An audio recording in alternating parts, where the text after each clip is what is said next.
Isso aqui do irmão aqui, aparecendo direito. Glória a Deus. Glória a Deus.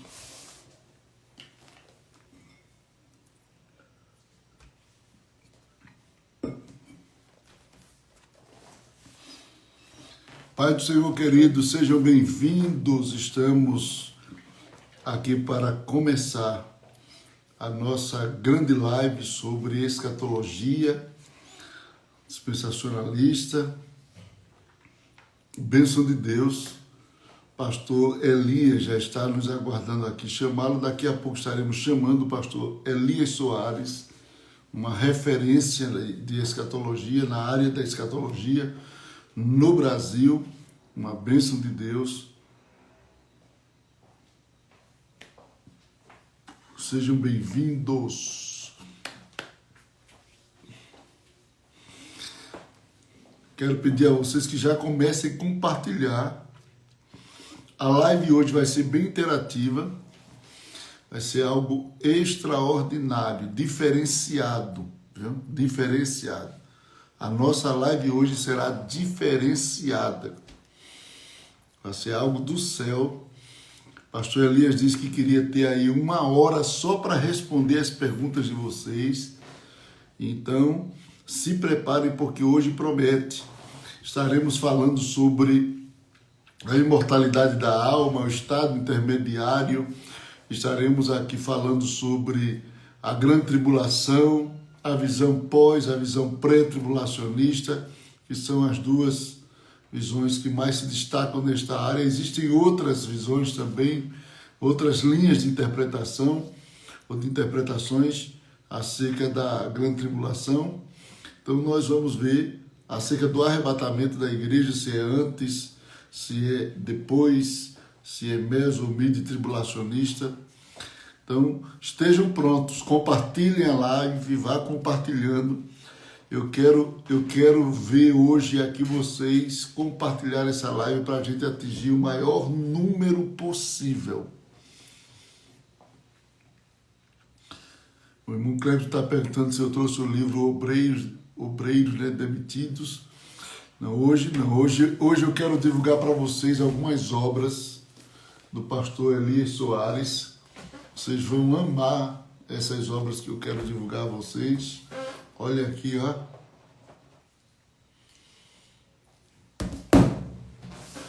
E essa obra aqui.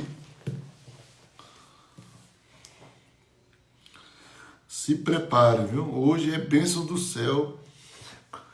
Melhor do que ontem, viu? E pior do que amanhã. Significa que amanhã será melhor do que hoje. Só que amanhã não teremos live, viu, querido? É só uma brincadeira. Hoje estaremos encerrando com o pastor Elias Soares a live sobre escatologia e vai ser bênção do céu, bênção do céu. Vá compartilhando, vamos ver se a gente chega aí um número de 500 pontos hoje aqui nessa live. Em nome de Jesus. Eu quero que muitas pessoas sejam abençoadas. Convide seus amigos pós-tribulacionistas, aqueles que defendem a linha tribulacionista. Convidem eles para estarem nessa live. Pode mandar. Estamos esperando vocês começar a enviar o link dessa live para que a gente possa começar pegando mesmo no assunto que vai ser bênção do céu. Quero até dizer aos irmãos que ontem, tanto o pastor Nerildo quanto eu, estávamos extremamente cansados.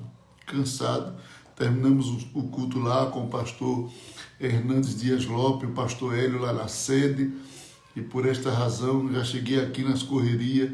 O pastor Nerildo estava pregando em uma outra cidade, e por esta razão também estava cansado, e a gente tentou dar o máximo para poder atender a promessa que fizemos de fazer a live, mas marcaremos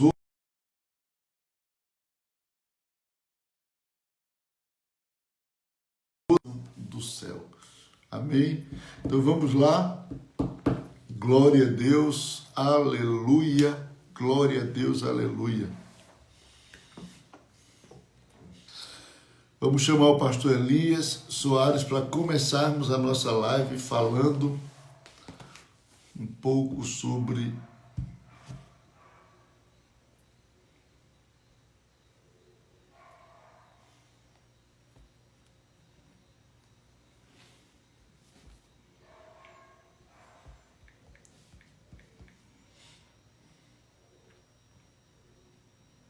esse não.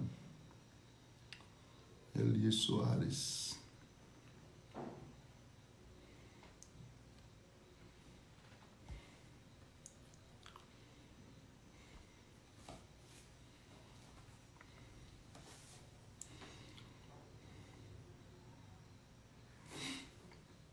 Soares.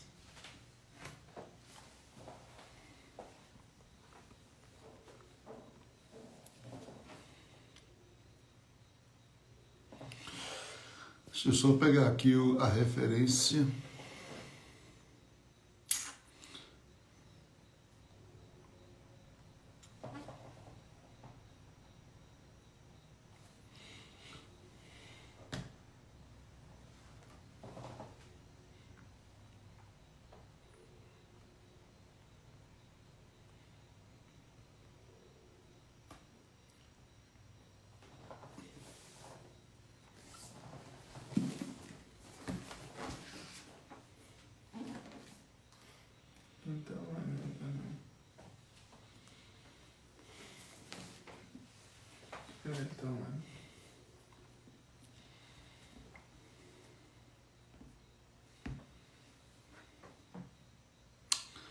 Glória a Deus. Só um minutinho, querido. Estamos aqui. Para quem não sabe, o pastor Elias Soares tem várias obras. Pastor da Igreja Evangélica Assembleia de Deus.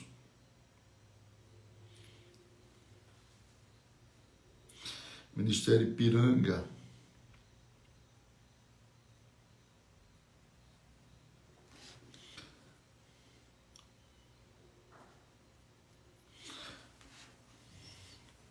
E aí? Esperando ele, então, aí, por entrar.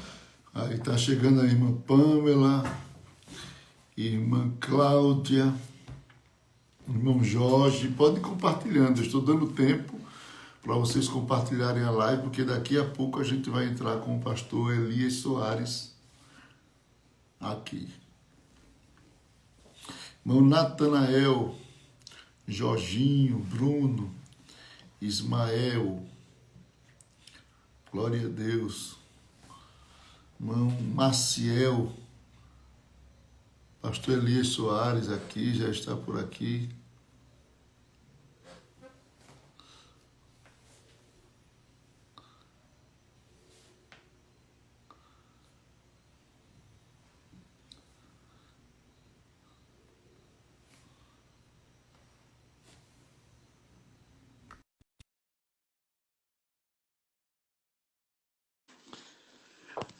Aleluia. Pastor Elias Soares. Por que demorais? A gente estava pegando, tentando aqui, velho. Estava uma luta aqui, viu? Não, é o meu Mas, sobrenome que é Demorais. demorar. É, Eu pensei que você estava demorando. porque Demorar. sempre quando eu chegava lá na rádio, na Musical 105.7, o pastor César que fazia isso. Elias Soares, por que demorais tanto? Porque às vezes eu demorava para chegar. Jesus. Esse Aí ele fazia trânsito essa aí, brincadeira. o trânsito em São Paulo, hein? O É senhor, verdade. o senhor é de Ipiranga. O senhor quer se apresentar aos irmãos aqui? Bom, Por favor, assim. eu sou essa figurinha que vocês estão vendo aqui, pastor Elias Soares. Sirvo a Deus como ministro do Evangelho na Assembleia de Deus, Ministério Ipiranga. É presidida pelo nosso pastor Alcides Fávaro. Anteriormente, ela pelo pastor Alfredo Requidal, muito conhecido no Brasil. Ele foi criador de algumas convenções, era muito amigo do pastor do então pastor presidente, que agora ele passou o bastão para o filho, né? Sou casado há 30 anos, vou fazer agora dia 13 de agosto. Esposo, para a glória de Deus, né? Marido de uma só mulher, e tenho um casal de filhos. Sou escritor e gosto da palavra de Deus. Amém, pastor. Amo. É uma bênção poder tê-lo aqui nesta live. E melhor ainda quando chegar o dia 27, 28 e 29, o nosso pastor Hélio envia saudações para o senhor. E a nossa expectativa é grande de tê-lo aqui na Assembleia de Deus Ceará. Vai ser um prazer enorme, lá no Pernambuco. É isso mesmo. Pastor Elias, a nossa live hoje vai ser quente, não vai? Vai pegar fogo, e eu gosto disso mesmo. Quem sabe eu fico um pouquinho mais escurinho, eu quero ficar mais escuro, rapaz, não tem jeito. Quem sabe pegar fogo aí? O senhor permite eu apertar mesmo aqui as perguntas? Permite o público que está acompanhando aqui apertar mesmo? Lá no Nordeste tem um ditado assim, a rocha.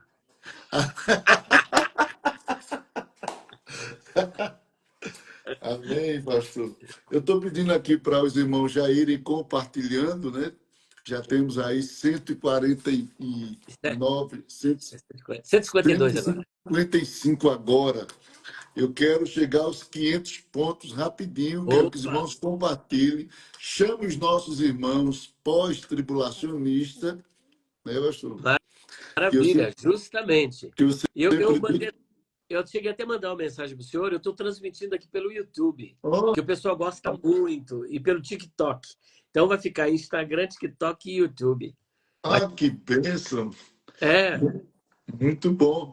Eu sempre costumo dizer aqui nas nossas lives de escatologia que, mesmo a gente sendo pré-tribulacionista, mas a gente ama os nossos irmãos pós-tribulacionistas. Né? E sabe o que eu disse hoje, inclusive, num grupo que eu faço parte, tem pré e pós, tudo junto ali, né? Eu falei assim, olha, amamos, né? Os pós-tribulacionistas fiquem tranquilos. Pelo fato deles terem esse desvio doutrinário, crer diferente, que Jesus vem depois, eles não vão ficar. Jesus vai dar uma carona para eles. Eles não querem ir antes, mas Jesus vai dar uma carona. Isso é demais. Já é provocando, né? Isso já...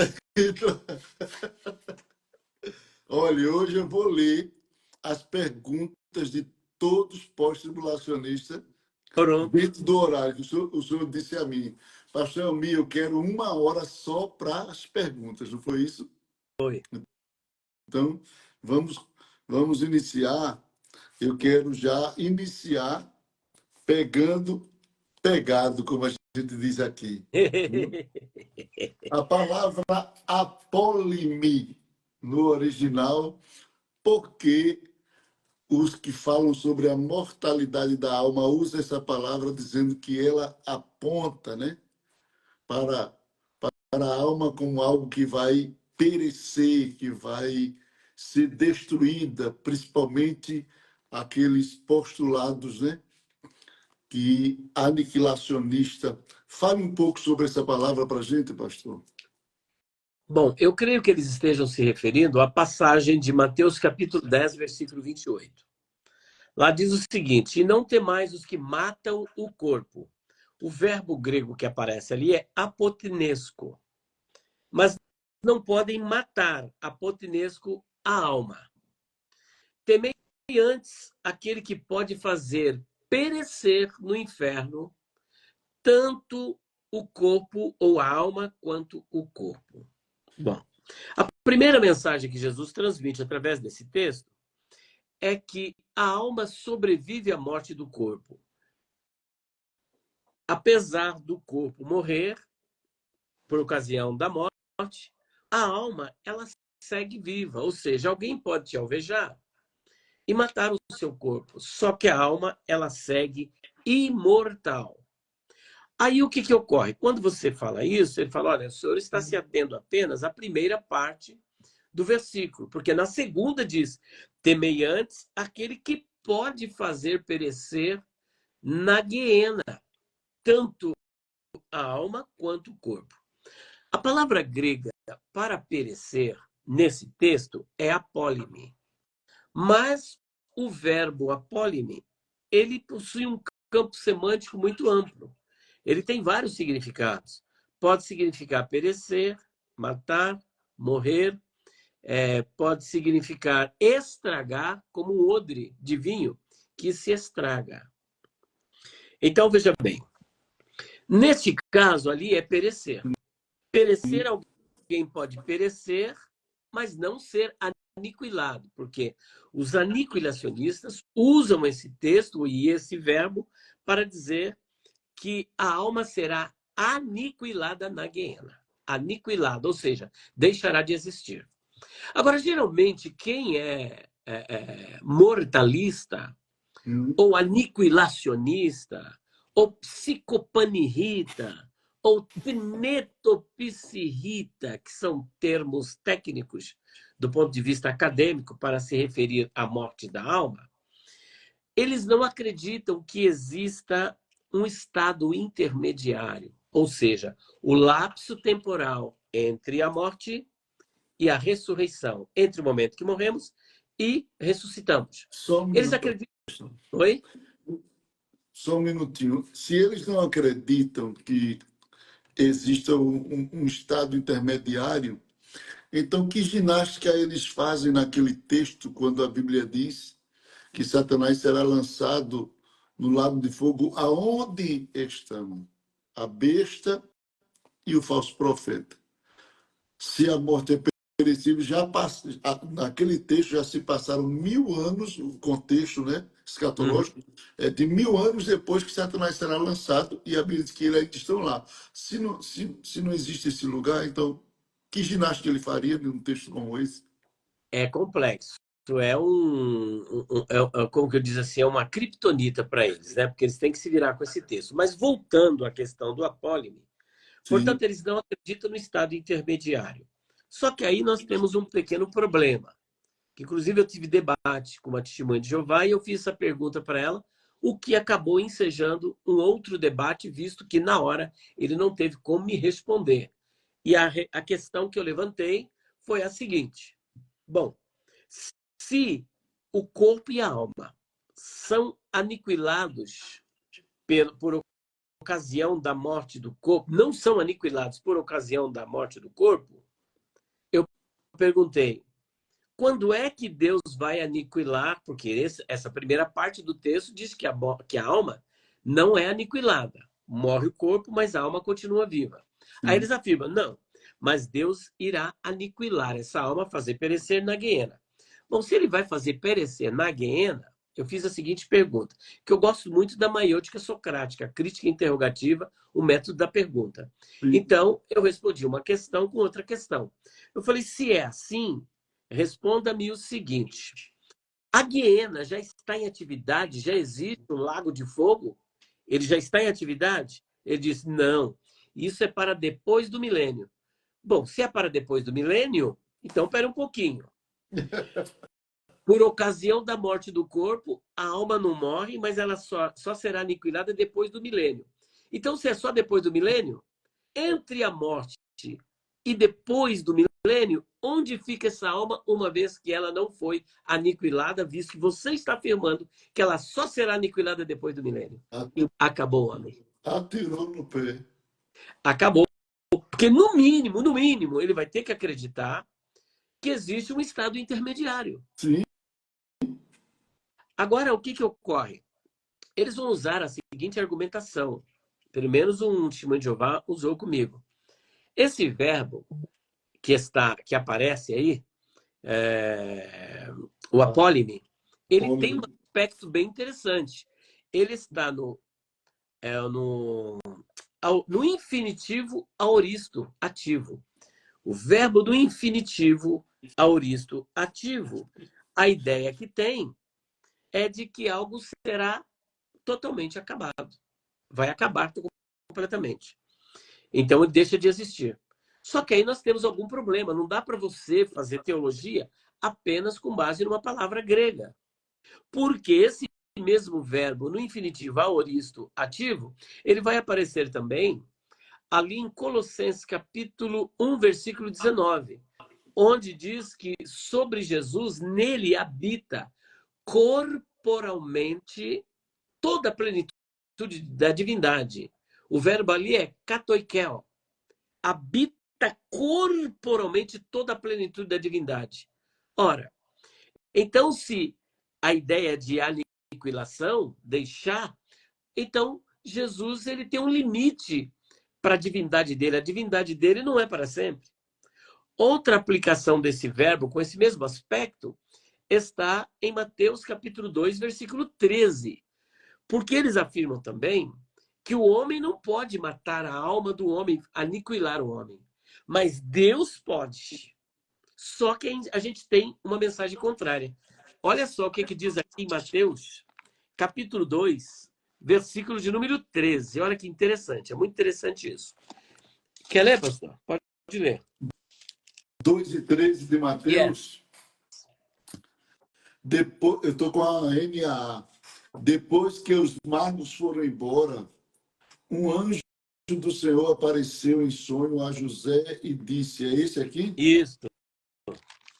Levante-se, tome o menino e a sua mãe e fuja para o Egito.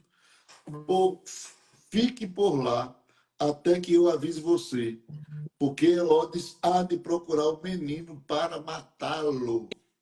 Esse matá-lo é apólime. E esse apólime, Herodes, o anjo está dizendo que Herodes iria matá-lo. Se for fazer exegese na palavra apólime aqui, então Jesus seria aniquilado na intenção de Herodes desaparecer. Como seria? Então, porque na verdade, para eles, quando morre, desaparece mesmo. Só que a alma, eles dizem, é só Deus que pode aniquilar. O homem não pode aniquilar a alma, mas Deus pode e vai aniquilar na guiena. Bom, eu já tenho um ponto ao nosso favor, visto que, se é só na guiena, então já existe um estado intermediário, porque essa alma, ela continua existindo. E se ela existe, onde ela está? Então, eles não me responderam. Agora, o segundo problema é que no capítulo 2, versículo 13, o verbo apólime aparece mais de 80 vezes na Bíblia, acho que 90 vezes. Só que ele, em cada lugar que aparece, ele tem um aspecto verbal. E eles procuraram me prender nesse infinitivo aoristo ativo, que a ideia de perecer é perecer para sempre e deixar de existir. E eles afirmaram que só Deus pode fazer a alma deixar de existir. Ora, se só é Deus que pode fazer a alma deixar de existir, nós temos um problema aqui com Mateus 2,13, porque o anjo está dizendo que Herodes vai matar o menino. Mas agora, atenção, esse apólime, ele está conjugado, a análise sintática dele é a mesma feita em 10:28. Qual é o aspecto verbal aqui? Ele é um infinitivo aoristo ativo, que dá a ideia de algo consumado, aniquilado e acabado. Agora, se o homem, só complementando, se o homem não pode aniquilar lá em Mateus 10:28, por que é que ele pode aqui em 2:13? Visto que é com o mesmo aspecto verbal. Portanto, engessar uma exegese apenas num texto ou numa palavra grega é fazer uma exegese e impor ao texto aquilo que você quer. Ou seja, como diz o ditado aí, o pau que dá em Chico dá em Francisco. Não pode ter dois pesos e duas medidas. Existe todo um contexto em cima do tema, né? Existe todo um contexto em cima desse tema. A gente não pode fazer exegese com base numa palavra apenas do original, porque a doutrina não se firma. Uma doutrina bíblica, ela não é fundamentada em cima de uma palavra, ela tem seu contexto. Seu contexto. Eu vi o senhor falar, eu não sei se foi nesse debate ou se foi em outro, que o senhor usou tal argumento falando sobre a questão da pitonisa e Saul, porque o texto do original diz que foi, aliás, pitonisa e Samuel, que o texto diz que foi Samuel, mas como a gente sabe que não foi Samuel?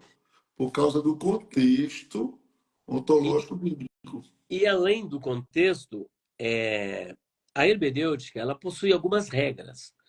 Quando você tem um texto obscuro, que ele dá margem para N interpretações, você deve fazer o paralelo de palavras,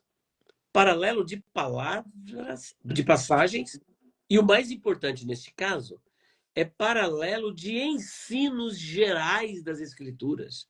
O que a Escritura ensina a respeito da vida após a morte? Existe a possibilidade de você invocar o espírito de um morto para conversar?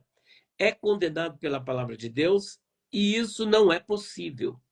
Logo, então, firmar isso apenas em um texto isolado é complicado porque ele não entra em harmonia com a verdade da palavra de Deus. Então, da mesma sorte, a verdade é que a alma é imortal. Deus, por uma concessão divina, quis que assim fosse. E quem sou eu para rebater? Agora, por conta da minha doutrina, eu querer mudar o que está na Bíblia, eu vou apelar aqui para o que disse o nosso amigo Dr. Paulo Romeiro, um grande apologista. Ele é mestre em apologética, né, na área da apologética. Ele diz o seguinte: quando a minha doutrina não concorda com a Bíblia, eu tenho duas opções. Eu mudo a minha doutrina para ela concordar com a Bíblia ou mudo a Bíblia para ela concordar com a minha doutrina. Geralmente o sectário, ele opta pela segunda opção. Ele muda a Bíblia para concordar com a doutrina dele. E isso é uma exegese, porque exegese, exegese, quando você, a exegese é quando você tira da Bíblia a experiência para a sua vida. E a exegese é quando você tira da Bíblia, é de dentro para fora. E a exegese é quando eu coloco o meu pensamento, a doutrina, e imponho e forço a Bíblia a dizer aquilo que eu quero que ela diga. As pessoas acham que a Bíblia tem que ser adaptável ao gosto deles, mas a Bíblia não é adaptável ao que eu penso. Entendeu? A Bíblia já tem a sua própria mensagem. Eu que tenho que compreender o que ela está me dizendo. E não... A teologia que existia no período da Idade Média chamava-se teologia simpatizante. Só vale para mim aquilo que eu me simpatizo, aquilo que condiz com o que eu acredito. E hoje está predominando, né? Essa visão está sendo novamente colocada aí adiante. Em algumas igrejas hoje, a gente está vivendo aquilo que Paulo disse a Timóteo, que vão se cercar de líderes que falem conforme as suas concupiscências. Justamente. Né? As pessoas não querem líderes. Eu até preguei esses dias que as pessoas não querem líderes leais, querem líderes simpáticos. Né? Justamente. As pessoas querem líderes ideais. Boa. Muito boa. Pastor, a alma é imortal. Isso é uma doutrina bíblica, um dogma ortodoxo. A alma é imortal. Se a alma é imortal, então, quando o homem morre, necessariamente essa alma tem que ir para um lugar. E a Bíblia fala em algumas passagens, embora exista aí N traduções desses lugares, que é traduzido por sepultura, por Seol no hebraico. Como é que o senhor fala no hebraico? Seol mesmo? Sheol. O senhor tem um sotaquezinho assim meio diferenciado nas palavras originais. Gehenna, o povo diz Gehenna, eu digo Gehenna. O Hades, de Hades, né? Então,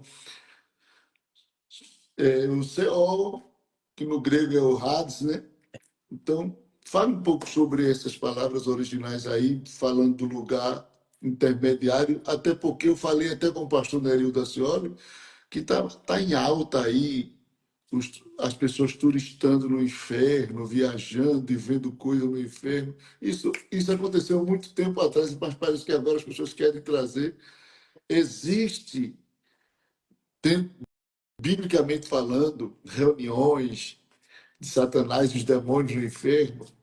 É só uma pergunta de retórica para o senhor responder, Brando. Vamos lá para a palavra inferno. A palavra inferno, como nós a conhecemos, ela não aparece na Bíblia. Inferno, porque essa palavra ela é portuguesa, mas oriunda do latim, infernum, ou infernos, né? Que é região inferior, habitação dos mortos, lugar mais baixo.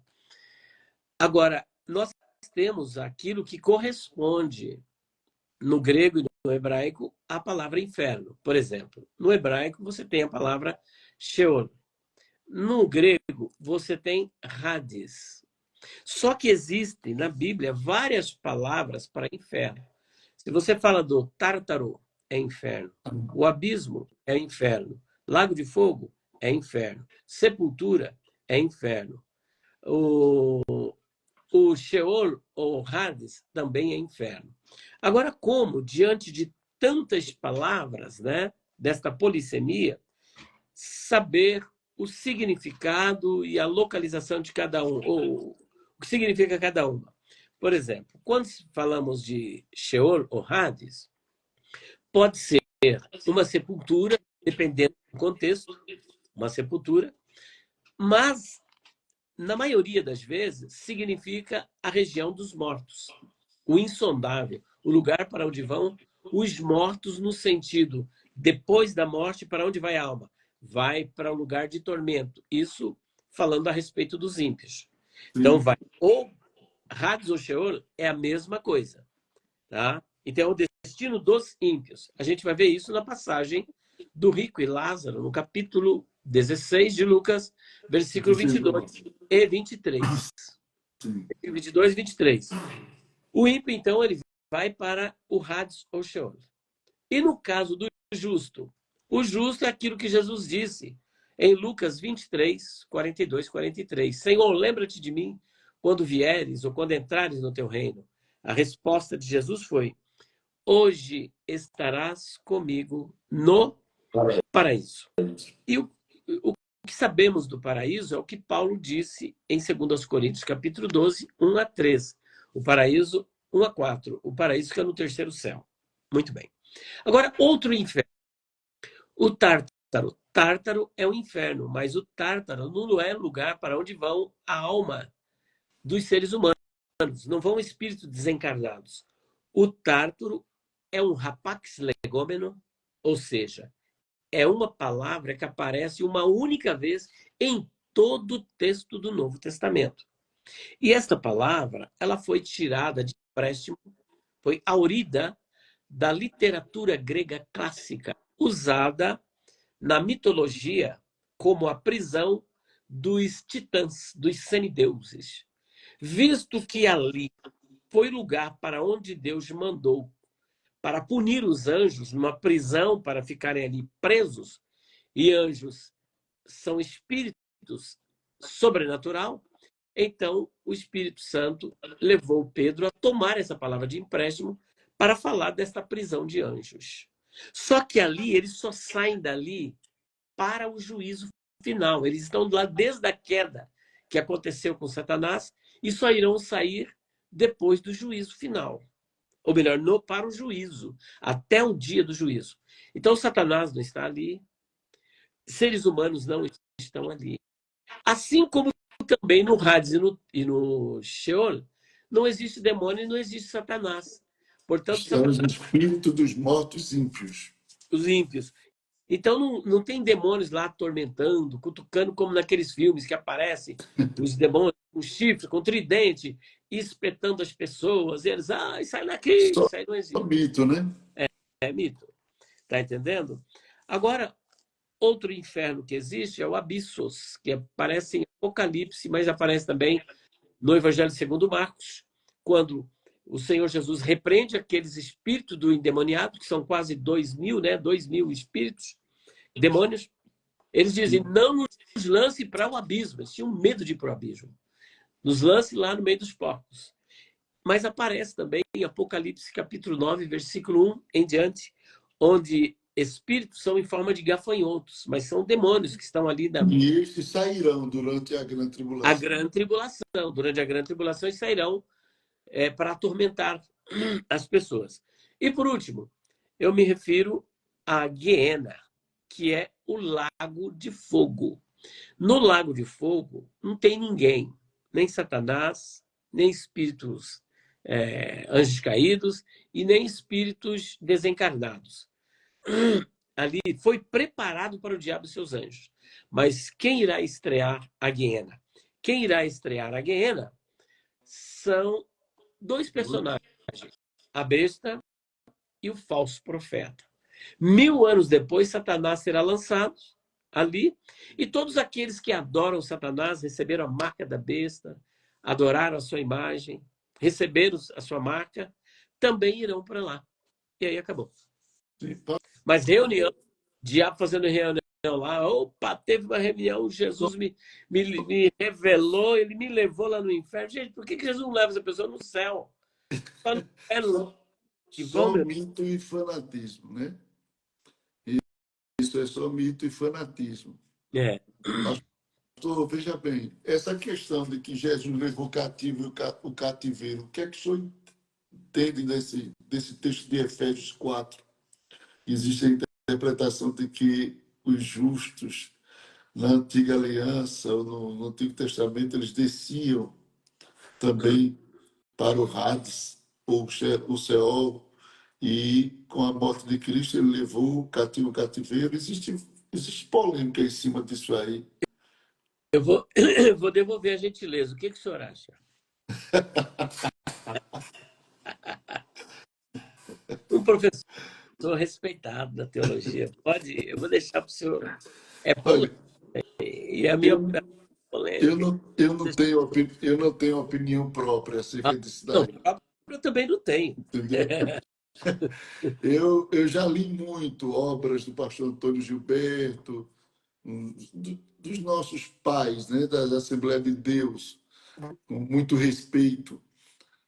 Eles trouxeram para nós muitas informações. Eu acho que eu vi no livro Calendário da Profecia, há uns 10 anos atrás, ele trazendo essa interpretação, essa linha de raciocínio, e que Jesus desceu, levou cativo o cativeiro como um traslado do paraíso. Agora, existem outras opiniões. Dizem que isso aconteceu quando? Que ele trasladou por ocasião da sua ascensão, né? Sim. Não da ressurreição, da Não, ascensão. da ascensão. Então, eu vou deixar aqui questionamentos para a gente pensar.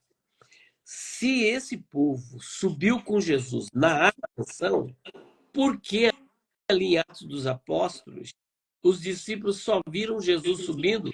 Veja bem, porque para eles subirem, né, por que ninguém viu eles subindo?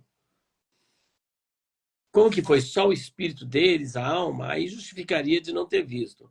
Mas subiram com o corpo, foi sem corpo, como é que é? Então passa a ser uma teologia especulativa, então, Olha, sem detalhes exegéticos. mas não é só isso, é complexo, né? Existem muita linha de defesa, porque a base deles é Lucas, né? O seio de Abraão, que existia. O Hades possuía 2 compartimentos. Um compartimento é o chamado seio de Abraão ou paraíso. E o outro compartimento é o inferno propriamente dito. E aí, nessa visão, de um lado que está o lugar de tormento, ali os ímpios podiam conversar com os justos. Eu não sei, eu tenho uma dificuldade assim em defender a posição. Existe muita construção, mas eu tenho dificuldade. Muito bem. Isso é normal no campo da teologia. Estou dizendo isso para os estudiosos de teologia saber que mesmo um grande professor tem a humildade de dizer que existem essas lacunas na teologia, nessas brechas, essas coisas. Não fecha tudo, né, pastor? Eu só tenho 1,64 m, pastor. Eu não sou grande, não. Eu tive a oportunidade de me encontrar contigo, então é grande. Olha, eu sou comprido.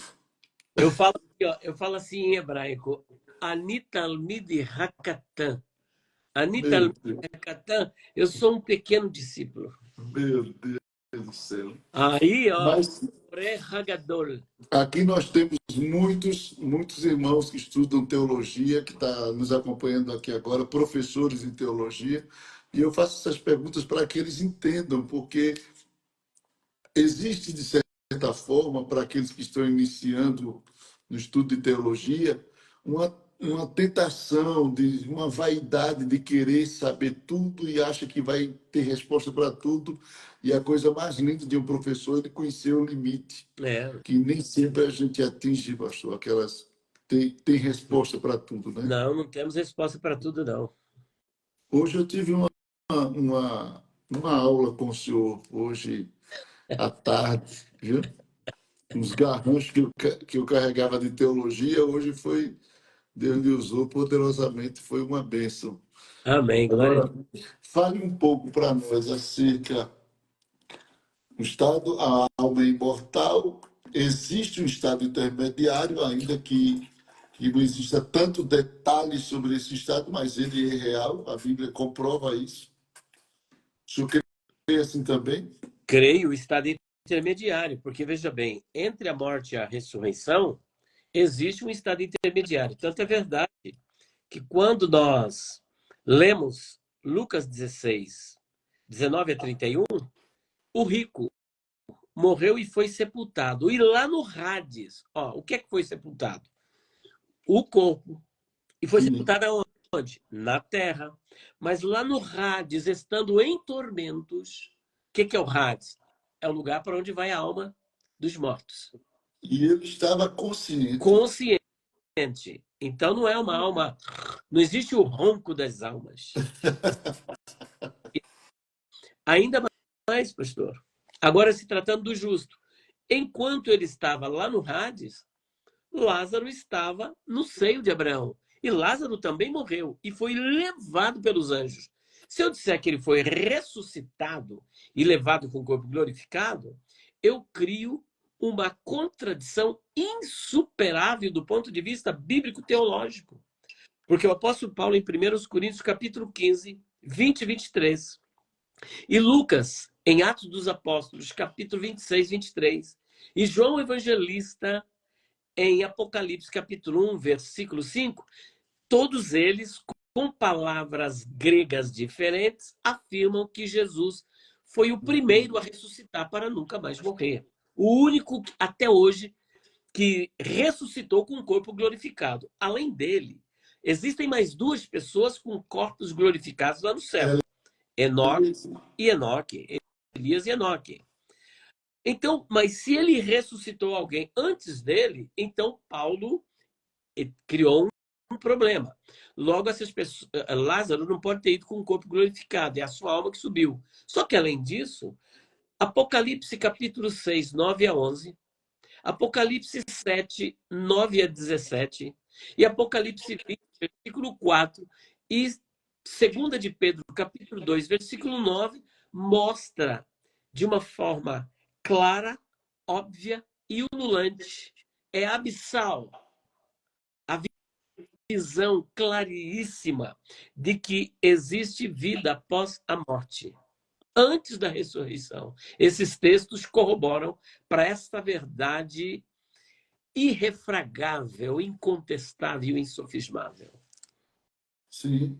E há vários outros textos do livro de Jó, nos livros dos reis, a declaração de Davi dita acerca de seu filho que morreu, o filho que nasceu do caso dele com Eu irei, Batseba. ele não virá a mim. Eu vou a ele, mas ele não virá a mim. Então ele está falando de algo que ocorre no mundo invisível, né? No mundo invisível. Então não tem como a gente negar a doutrina Daí, do estado intermediário. que é a imortalidade da alma. E a imortalidade da alma. E essa alma que é imortal, ela subsiste com o Espírito. De acordo com Hebreus capítulo 4, versículo 12, ambos estão conectados.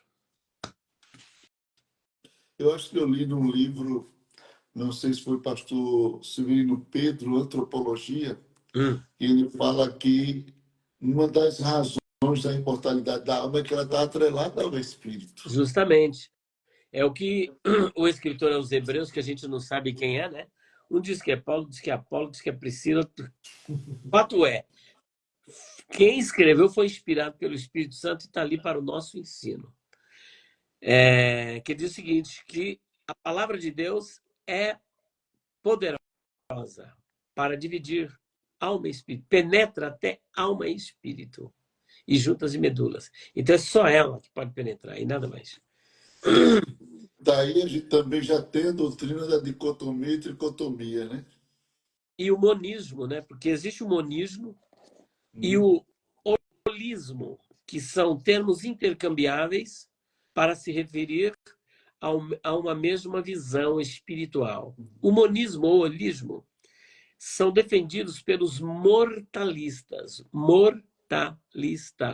ou aniquilacionistas, que parte da perspectiva de que o homem é um monobloco. Ele é constituído de uma só peça. Quando morre um, morre. Alma e corpo é uma coisa só. Alma, corpo e espírito é uma coisa só. Porque eles se baseiam em Gênesis capítulo 2, versículo 7. E formou Deus o homem do pó da terra, e aí diz, e ele foi feito alma vivente. Então, o que é que eles advogam? O homem não tem uma alma, ele é uma alma. Se ele é uma alma, quando ele morre, morre tudo, porque ele não tem uma parte, de acordo com essa visão, né? O homem não tem uma parte imaterial que sobrevive à morte do corpo. Por isso, monismo de monos, ou holismo de holos, Esse próprio texto que eles usam de Gênesis já mostra uma distinção, porque o corpo foi criado antes da alma ser introduzida no sopro. Então, mas aí eles dizem o seguinte, eles têm uma argumentação. Eclesiastes capítulo 12, versículo 7. O pó volta para o pó e o espírito volta para Deus. Só que esse espírito, eles dizem que é um sopro de vida. Não é uma parte material consciente, mas apenas o sopro. Tá entendendo? Então, ali, o que acontece? Nós trabalhamos a questão da revelação progressiva. A finalidade do autor, como nós estávamos discutindo hoje, Gênesis, capítulo 1, versículo 1, Breshit bara Elohim et hashamayim vet haaretz. No princípio criou Deus os céus e a terra. Deus não dá detalhes da criação nesse versículo. Ele apenas informa que ele é o Criador e tudo que existe, existe por ele, para ele e por causa dele. Só que aí, a partir do versículo de número 2, ele vai apresentar o processo gradual da criação. E no versículo 3, e disse Deus, haja luz, vayomer Elohim vayri or. Ou seja, disse Deus, haja luz, e houve luz. Só que mesmo com toda essa informação, no versículo 26 e 27, a Bíblia diz que Deus formou o homem. Façamos o homem a nossa imagem. A imagem de Deus o criou. Só que ali apenas diz que formou o homem à sua imagem. Mas como foi que ele foi criado, que ele foi formado? Aí nós vamos para o capítulo de número 2. No capítulo 2, e formou Deus o homem do pó da terra. Agora aqui está. Esse formou vem do hebraico yotzer, que está num construto. A raiz hebraica em cal é yatsar. Yatsar da ideia de modelar, formar. Tá entendendo? Há um oleiro que ele pega o barro e vai trabalhar. O oleiro trabalha com vaso. Com vaso, até que tenha forma. Então ele vai. Se Deus quisesse, faria assim, estaria tudo formado. Mas ele fez questão. Tem gente que é apressadinho, né? Mas Deus não. Ele podia ter só. E tudo num minuto. Porque ele é todo poderoso. Mas ele, não é verdade? É verdade. E ele foi. E essa visão do senhor, pastor, essa visão é aquilo que eu estava dizendo ao senhor nos bastidores hoje à tarde, que eu sempre tive dificuldade. Eu acho que o primeiro livro que eu li, assim, acerca de Gênesis 1 foi um livro de Lauren Sosson, O plano de vida através dos séculos. que ele fala de uma recriação da Terra. E eu sempre tive dificuldade, porque eu percebi que isso é um estilo literário de Moisés, já que Gênesis é dado como autoria a Moisés, então o Isso. estilo literário. Ele fala o início, Deus criou céu e terra, a autoria. Ele fala, Deus criou macho e fêmea, a autoria. E os demais textos que se seguem, é o que o senhor disse, estágio da criação, como ele criou. Isso. Ele diz, eu criei. E agora, como foi que eu criei? E aí esse formou um homem. Essa formação ele modelou. O senhor tem, o Olha, senhor tem o senhor tem esse estudo seu em algum desses livros aqui, não? neste não, eu vou ter no volume 4. Deixa eu ver, eu estou com eles aqui, pastor. Este é sobre a imortalidade da alma. Aí eu trabalho Uhum. a antropologia teológica, porque a imortalidade da alma, ela tanto assambarca a antropologia como a escatologia. Sim. Agora, Continue. só para fechar o pensamento, Sim. no versículo 7, o objetivo de Deus não é dizer assim, olha, o homem tem corpo, tem alma, tem espírito. É aquilo. Deus formou o homem do pó da terra. Ele quer dar a informação de onde o homem surgiu. A origem. Agora, essa é a origem do homem. Ele saiu do pó da terra. Foi feita a minha imagem do pó da terra. E foi soprado a Nishamá. Não é Ruach e nem a Peh. Tá entendendo? Nefesh Hayah. Ele tornou uma Nefesh Hayah. Nefesh Hayah, Nefesh é a palavra hebraica para alma. Só que Nefesh tem um campo semântico amplo, tem vários significados. A bem da verdade, Nefesh Hayah significa um ser vivente. Agora, dessa palavra está o Selem-Demut também? Hã? Selem-Demut?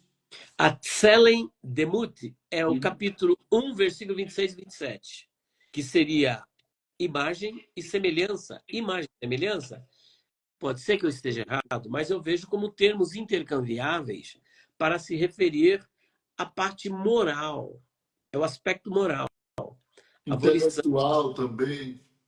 a razão, o intelecto, a vontade, tá entendendo? Mas, prosseguindo nessa mesma linha, Deus não está preocupado em dizer se o homem tem uma alma, se ele tem um espírito, ou como que ele é. Como é que a gente vai construindo isso? Na revelação progressiva das Escrituras. Elias, quando ele antes de ressuscitar o menino, o que ele diz? Senhor, eu peço que o Senhor faça que a alma deste moço volte a entrar nele. Aí é o checkmate. Aí a alma entrou e ele voltou a ter vida. Mas alguém vai dizer, a alma ali é vida, é fôlego de vida. Não. Não. Porque esta mesma palavra vai aparecer agora lá no Novo Testamento. Por isso que a revelação ela é progressiva. Quando chega no Novo Testamento, Jesus diz, não temais os que matam o corpo. Opa, falou de uma parte. Mas não pode matar a parte material. Então, se alma, corpo e A espírito... distinção. Se alma, corpo e espírito é uma coisa só, quando o homem morre, tinha que morrer tudo. Mas Jesus disse que não. Morre o corpo, mas não morre a alma. Top. Isso aí fechou.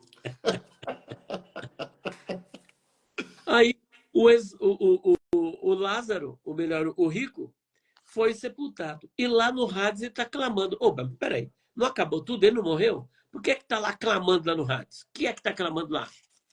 Aí, como é que eu sei que o homem tem um espírito? Zacarias capítulo 12, versículo 1. Quando Deus criou o homem, ele formou o mesmo verbo grego iotser, da raiz yatsar, que aparece em Gênesis 2:7, vai aparecer agora em Zacarias capítulo 12, versículo 1, mostrando que quando Deus formou o espírito do homem dentro dele.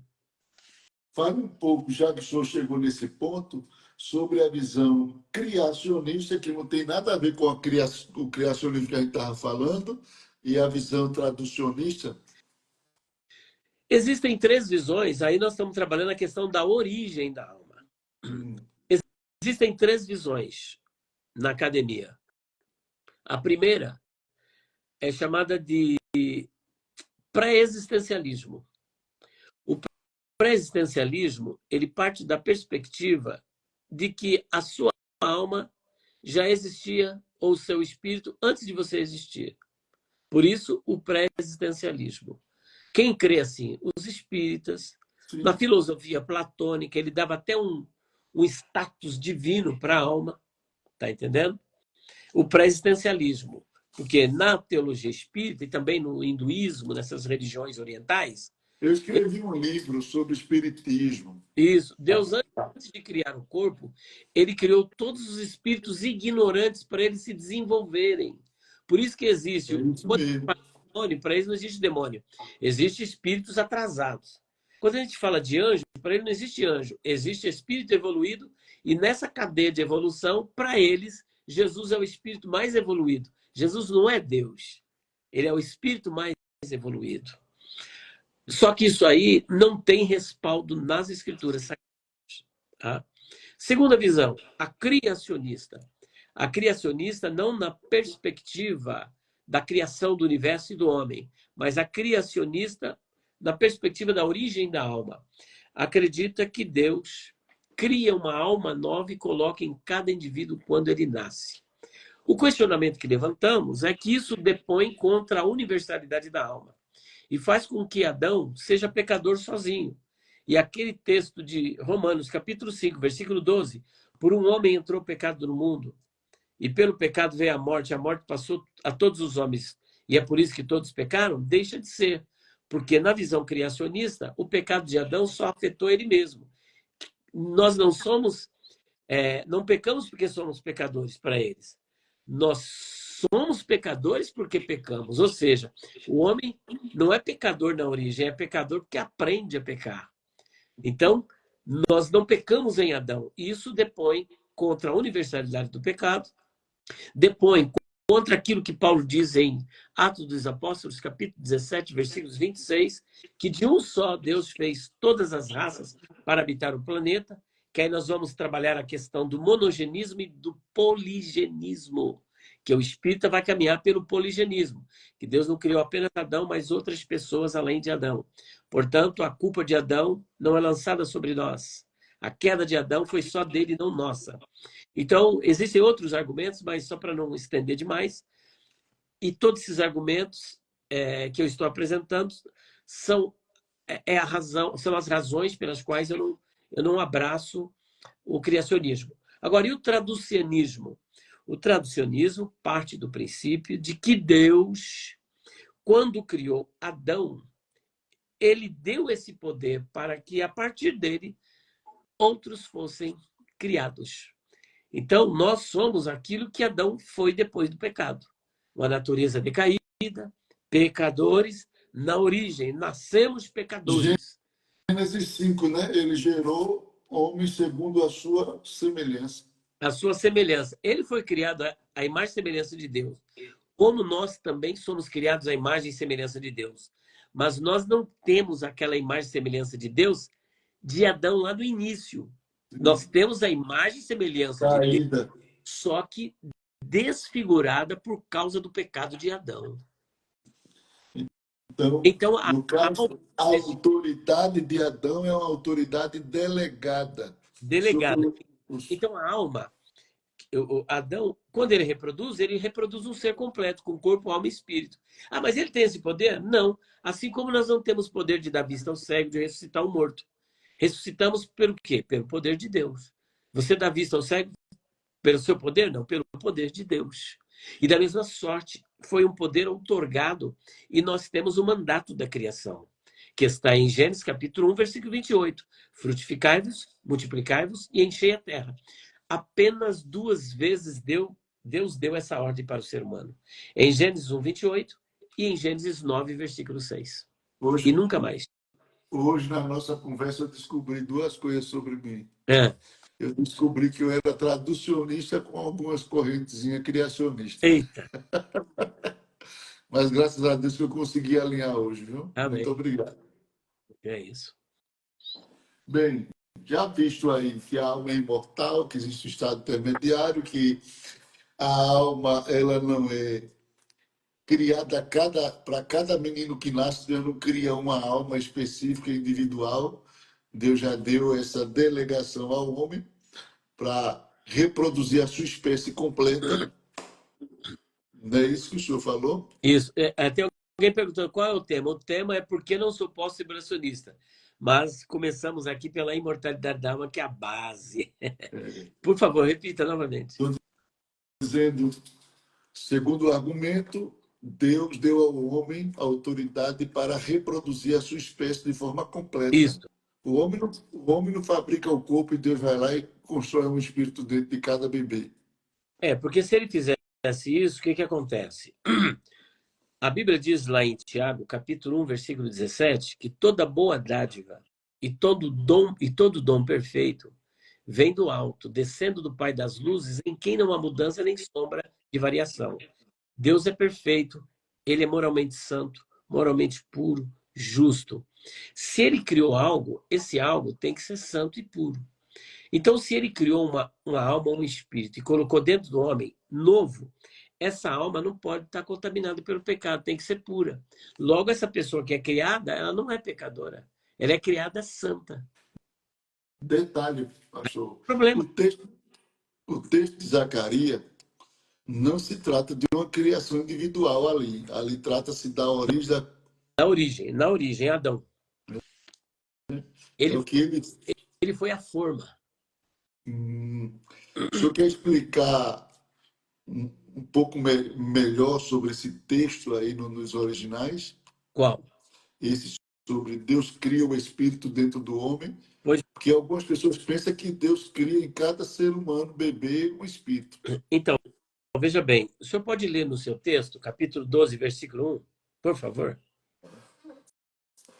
Zacarias, capítulo 12, versículo 1, sobre a origem do espírito. Sentença pronunciada pelo Senhor a respeito de Israel. O Senhor que estendeu o céu, fundou a terra e formou, singular, o espírito do ser humano dentro dele. Adão. Ele formou Yotzer. Yotzer, da raiz hebraica Yatzar. Lá em Gênesis 2:7, Deus formou o homem do pó da terra. Ou seja, ele modelou. O espírito, ele não soprou. Ele também formou, deu forma e colocou dentro do homem. Só que ele formou, está no passado. Ele formou dentro de Adão. Assim como ele formou o homem do pó da terra. Ele fez uma vez. A única vez que Deus construiu o homem pela segunda vez, ele não formou do pó. Ele formou um ser humano do outro ser humano. Quem foi? Eva. A mulher. Ele não tirou do pó da terra, porque ele já tinha o modelo. Aí ele tira de Adão o espírito da mesma sorte. Ele tira, assim como Adão foi tirado do pó da terra, foi formado, Deus também, ele forma e modela e coloca dentro do homem. Aquilo ali é o modelo. O que vem depois vai ser igual a Adão. Corpo, alma, espírito. Corpo, alma, espírito. Fechou isso aí. Muito bom, pastor. Agora, esse homem que Deus formou, pecou. O senhor disse uma coisa muito importante, que essa eu vou levar para o céu. Deus não fez o homem mortal nem imortal. Deus fez o homem com a possibilidade de não morrer. Justamente. Porque se é imortal, por que morreu? A própria palavra atanasia, a palavra grega atanasia. Atanasia, você tem tanasia de thanatos, mais sufixo ia. Thanatos, morto. O A é um alfa em grego, que é uma partícula privativa, alfa privativo, que dá a ideia de negação. A é não. E thanatos é morte. Logo, atanasia, não morte. Por exemplo, Deus é imortal. Os anjos também são imortais. A alma é imortal. Mas o homem, do seu ponto de vista da constituição física, ele poderia ou não morrer. Poderia morrer? Sim. De toda árvore do jardim comerás livremente, mas da árvore do conhecimento do bem e do mal, dela não comerás. Porque no dia que você comer, certamente morrerás. A palavra ali é muttamut, ou seja, morrendo, morrerás. Porque fisicamente o homem não morreu na hora. Mas entrou no processo. Até pareceria que Satanás estava correto, porque ele omitiu parte da verdade. E nada pior do que a mentira, pior do que a mentira é a meia-verdade, porque a meia-verdade induz a erro. Quando a mentira é nua e crua, você sabe que é mentira. Mas quando alguém omite parte da verdade e traz meia-verdade, ele te engana. Então ele diz, certamente não morrerás. Como assim, certamente não morrerás? Não morrerás fisicamente na hora. No dia que você comer, você não vai morrer fisicamente. E tanto é verdade que o homem não morreu na hora. Mas como foi que ele morreu? Espiritualmente. E depois, fisicamente. E se não converter, eternamente. 3 mortes. Morte física, primeiro, morte espiritual, morte física e morte eterna. Agora, se ele obedece, ó, no dia em que você comer, morrendo morrerás. E se ele não comesse? A lógica aristotélica me leva a pensar, dentro desse silogismo, que ele não morreria. Ele ia manter-se sempre vivo. Vivo, pela obediência.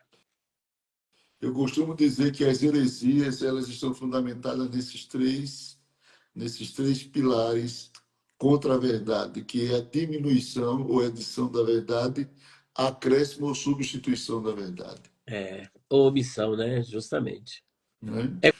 É, Hoje, por os, exemplo, você tem a possibilidade de nunca mais morrer. Se for obediente até a morte. Nunca mais morrerá. Corpo incorruptível, imortal e glorificado. Zefini, consertando o problema lá do Éden. seria assim. Seria...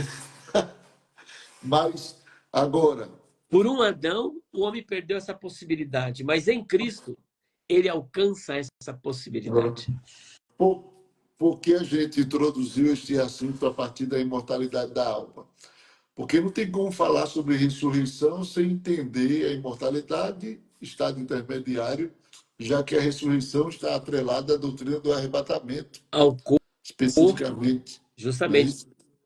Ele ressuscita o corpo. É igual o pessoal diz assim, pastor. Se a alma, se a pessoa morreu, já vai para o céu, a alma vai para o céu, qual a necessidade da ressurreição? Se morre, já vai para o céu. Ressuscitar para quê? Aí sabe qual que é a pergunta que eu faço? Falei, você já viu algum versículo falando sobre cemitério de alma? Ou da ressurreição?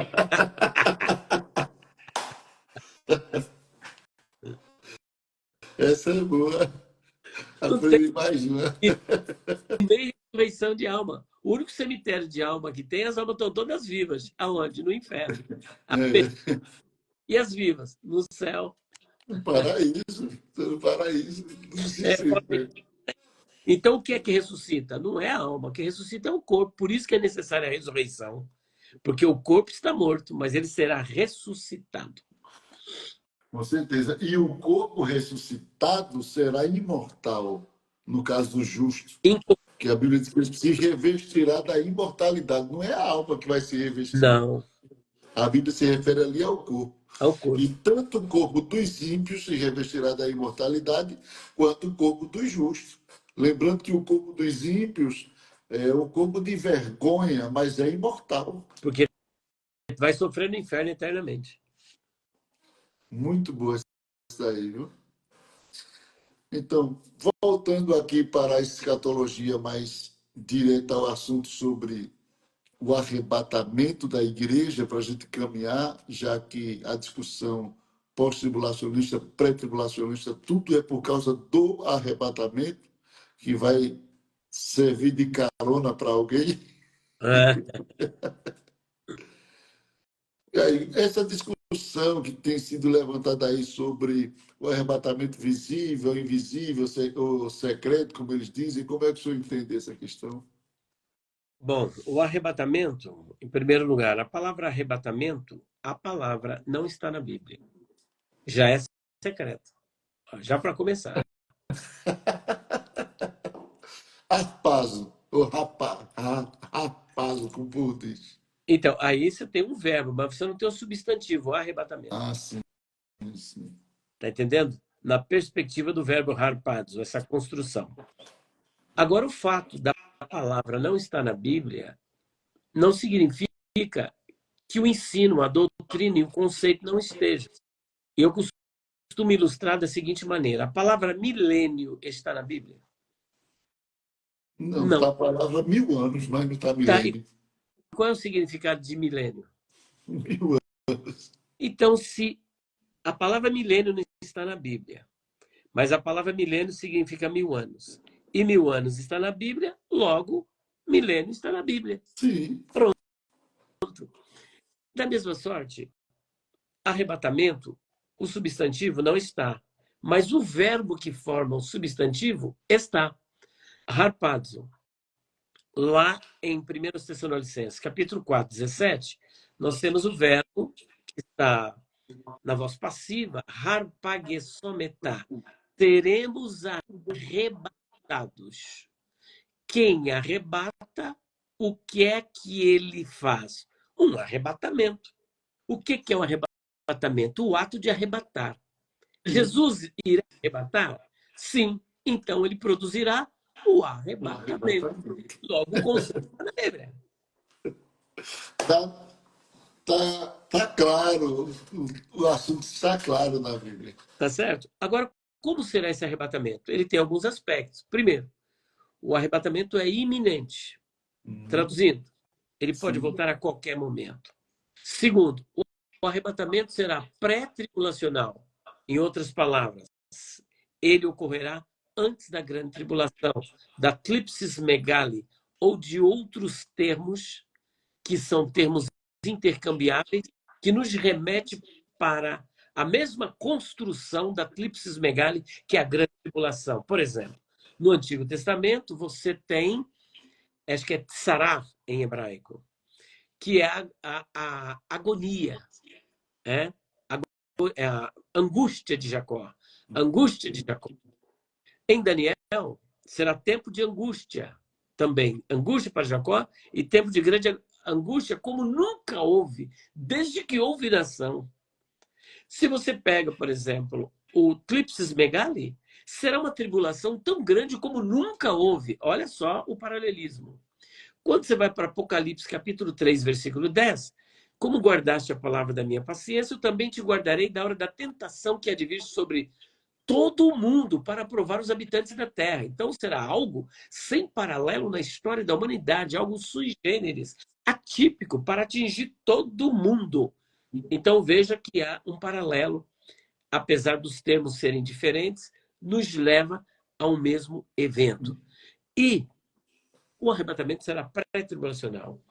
Terceiro, o dispensacionalismo revisado tem uma outra forma de apresentar, mas eu digo, é secreto. E quando eu digo que o arrebatamento será secreto, isso precisa ser explicado. Secreto como assim? Não haverá trombeta e um toque forte? Sim. Haverá alarido? Sim. Haverá voz de arcanjo? Sim.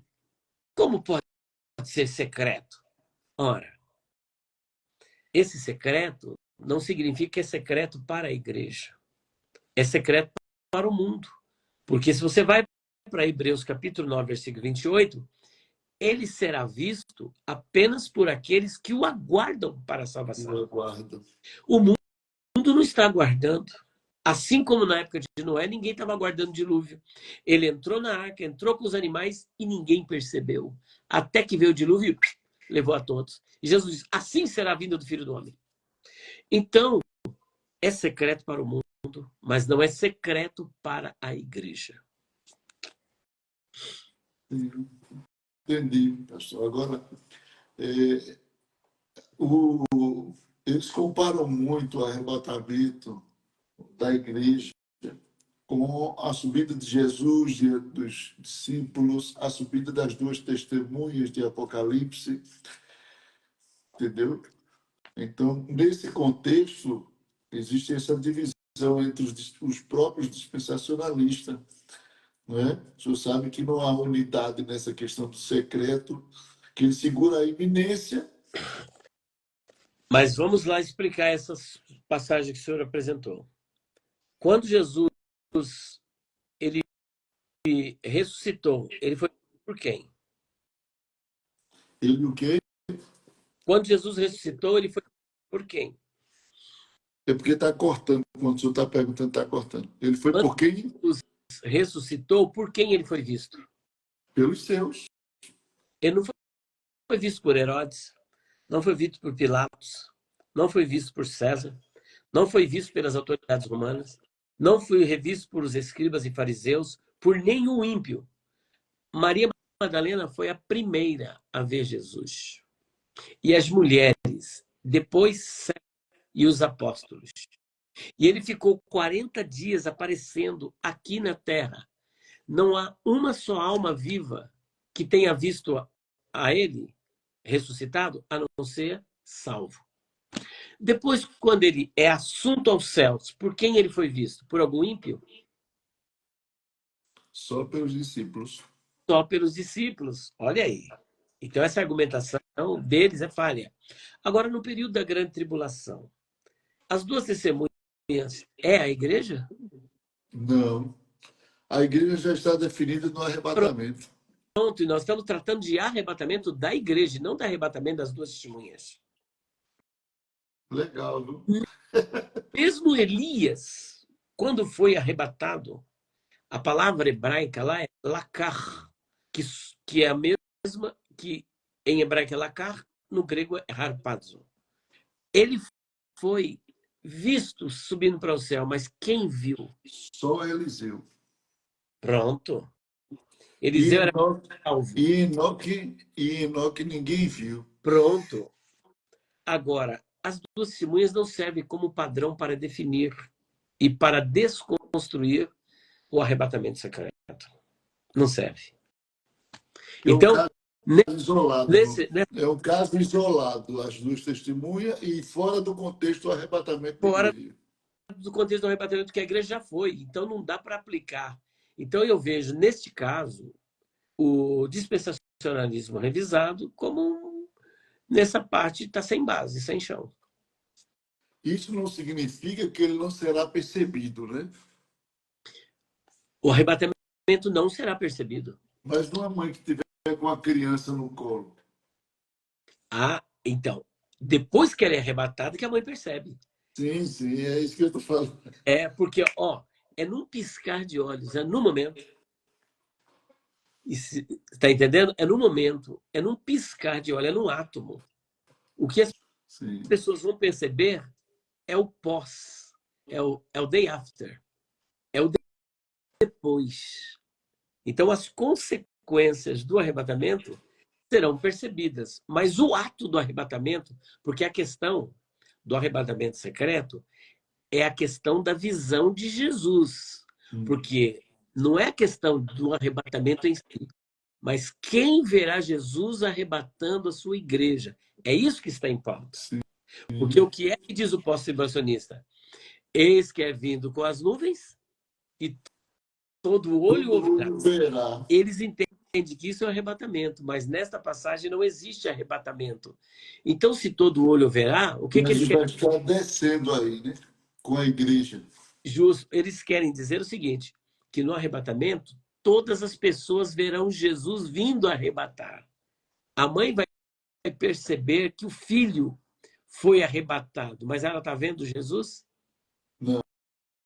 Então, ele arrebatará secretamente. Secretamente significa ninguém verá Jesus arrebatando. É isso que é o arrebatamento secreto. Ninguém vai ver Jesus. Ele será visto apenas pelos salvos. Glória a Deus. Eles negam que o arrebatamento é pré-tribulacional e se agarram a duas coisas. Primeiro, a palavra santos e a palavra eleitos. no período da grande tribulação. O senhor quer dar uma pincelada nisso aí? O que é um santo? A palavra santo, kadosh, em hebraico, né? Santo, e hagios, em grego. Eu sou santo, o senhor também é santo. Deixa eu só reformular a pergunta. Existem santos e eleitos Fora da igreja? fora da igreja, no contexto geral? Eu não digo hoje, porque hoje é a dispensação da igreja. Antes Mas, da igreja e depois da igreja, existiu o santo antes da igreja e existirá depois da igreja? Antes da igreja. Será que Abraão era santo? Moisés? claro que é. Será que Enoque, ele foi para o céu sem ser santo? Elias também foi para o céu sem ser santo? É uma pergunta que a gente deixa. A segunda, quando Jesus ressuscitou, morreu, ele ressuscitou, muitos corpos de santos saíram depois da ressurreição dele. Muitos corpos de santos. Era a igreja ou pessoas que morreram antes?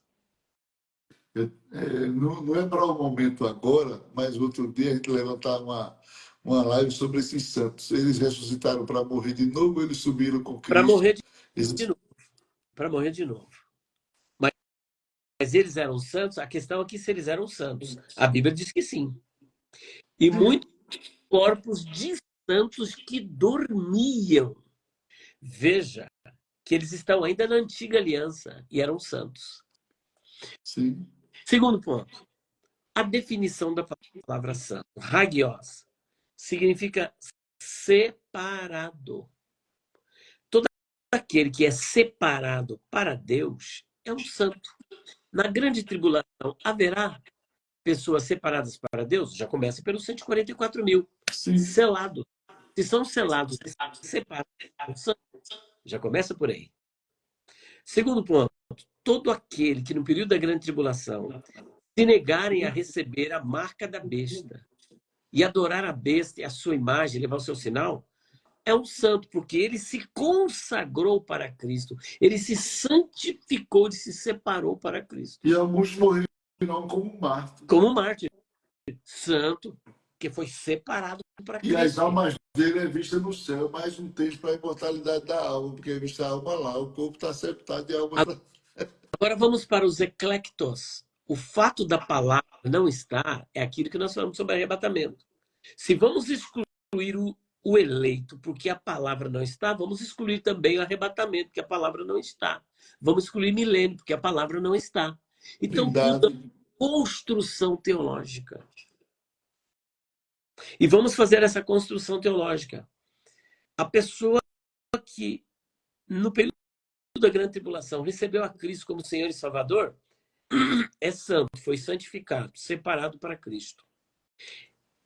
Ele é um eleito, não na perspectiva dos decretos segundo a visão calvinista, mas ele é um eleito, conforme diz Pedro na sua primeira epístola, capítulo 1, versículo 2, e Paulo em Romanos, capítulo 8, versículo 28. Eleito segundo a presciência de Deus.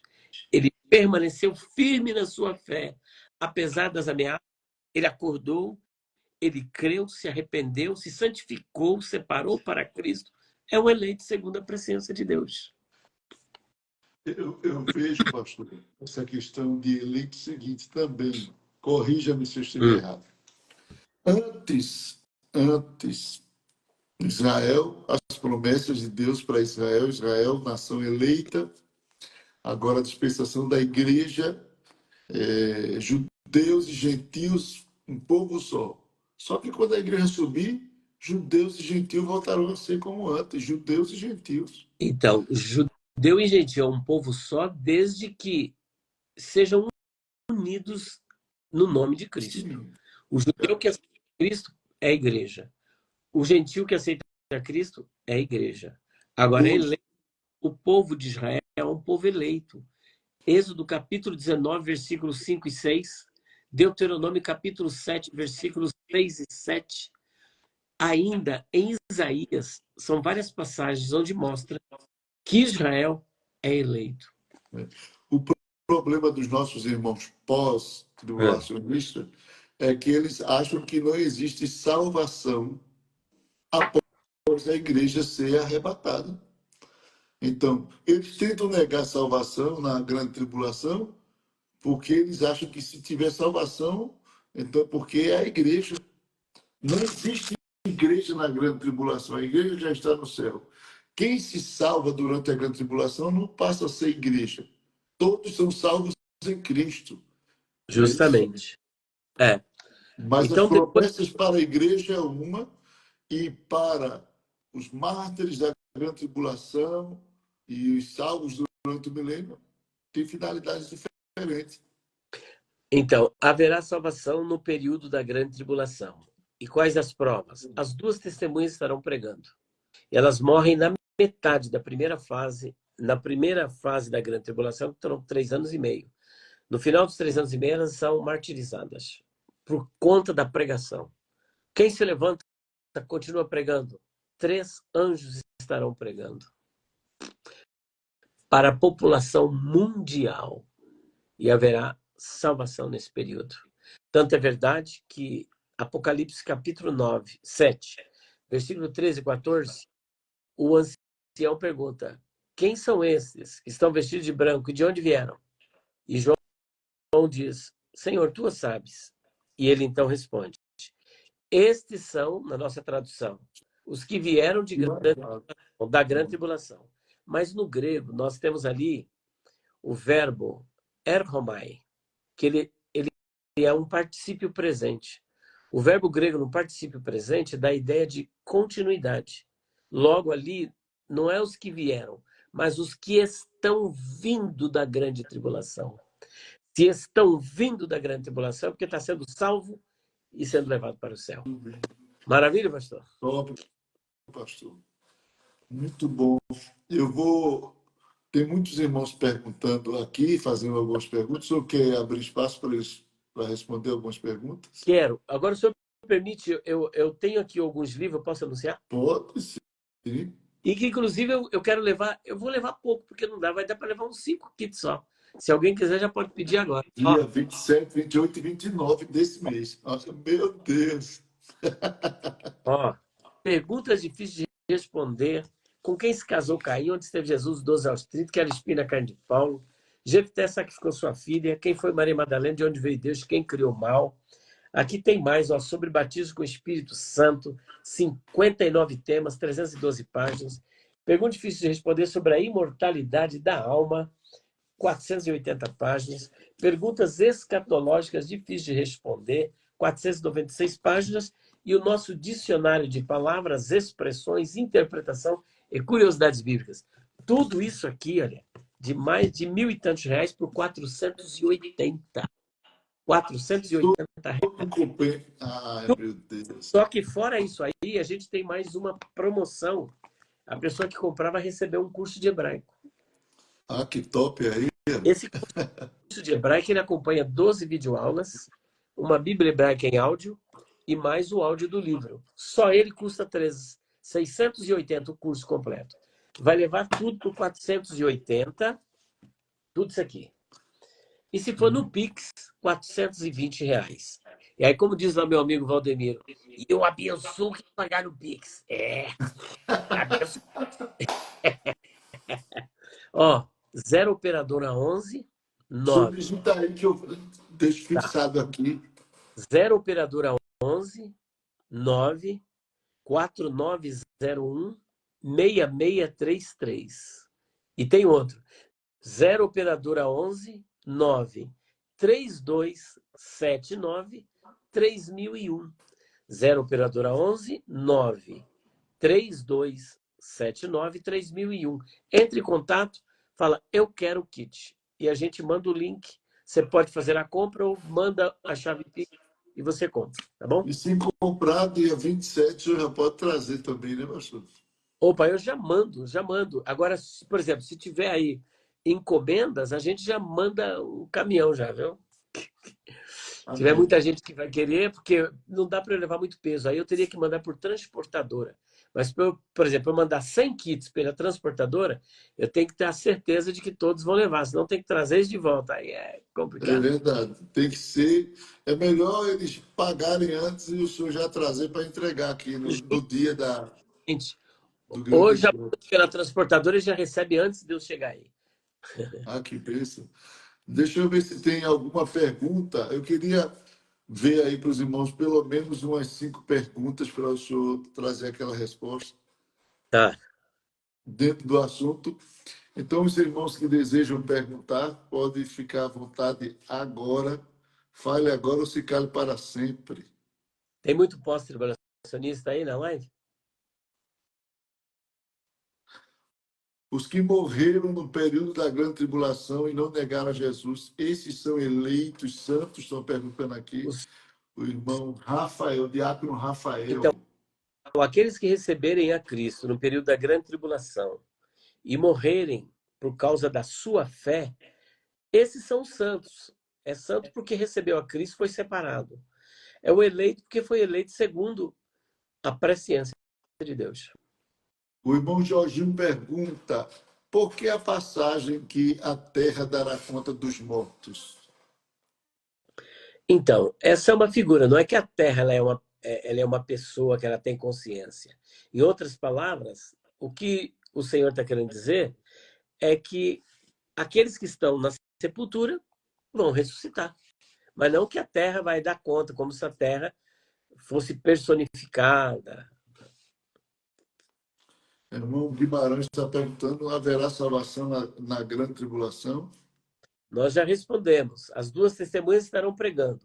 Haverá 3 anjos, nem todo mundo sabe disso, pastor.